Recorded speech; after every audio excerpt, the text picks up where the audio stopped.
Mega Man is extremely powerful, as he's been souped up by Dr. Light to take on powerful foes. He also has the capability to upgrade and repurpose weaponry from them to use in his arsenal. It's safe to say that over time Mega Man could just get stronger and stronger, conquering every foe that dares to come his way. But there's an ability that Mega Man possesses, and no one ever talks about it. 2 words: light energy. Let's get into the nitty-gritty. This is Overthinking It.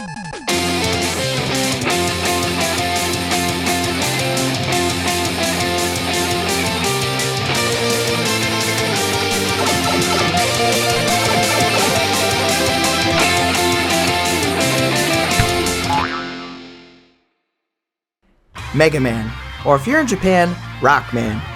But we're sticking to Mega Man in this video because I'm American. Mega Man is the blue robot creation of Dr. Light, fighting to uphold the peace between humans and robots. Because of that, it's no surprise he has to be powerful.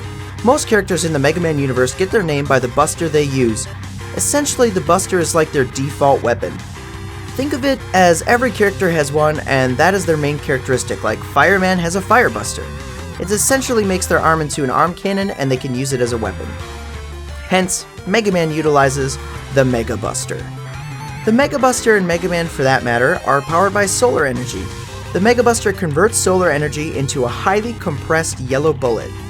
Do you want to know how strong this freaking bullet is? According to the Mega Man wiki, a single uncharged shot from the Buster can shoot a 5-foot hole in a wall of solid stone and even puncture steel.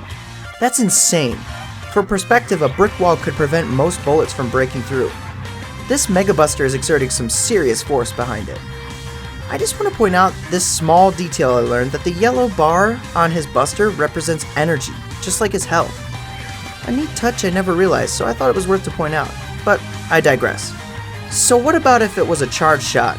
Well, according to the same wiki, it hits with 3 times the amount of damage as a regular shot. So now hearing that, we can see how Mega Man's Buster is formidable, and the solar energy he absorbs and releases can really do a number. Now let's look at what people miss. What happens to Mega Man as he dies and enters a level?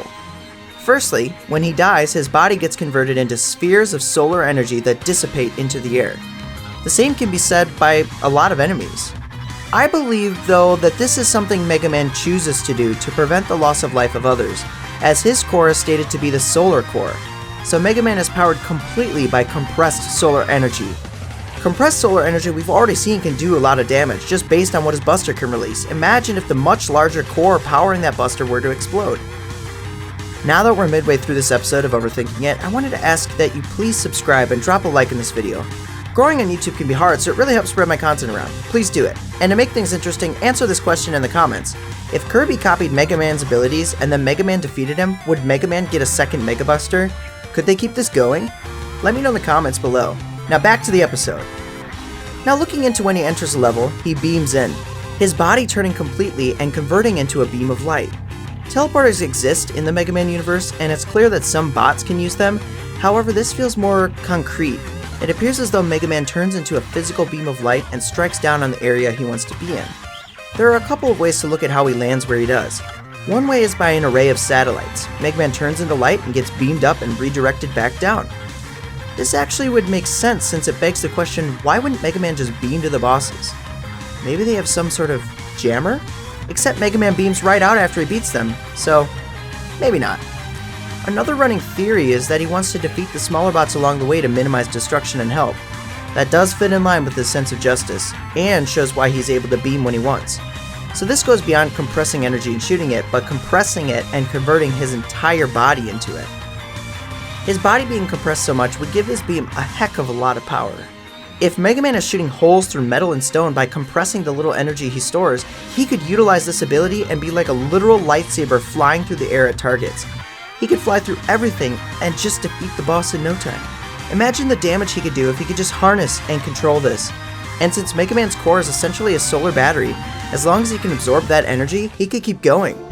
Mega Man is really strong, and I think he's one of the characters people actually acknowledge as strong, and this is an ability I've never seen explored, but it's been there since the beginning. It's very fitting that his creator's name is Dr. Light. This would have so many uses, including fast travel, and would make Mega Man even more formidable than he already is. Mega Man? More like Mega Beam, am I right? Or am I overthinking it? Well, that's all I have for you. Be sure to subscribe for more content, drop a like to help spread my videos around, and hit that noti bell so you don't miss my future uploads. Until next time, have a good one. Jiggylookback!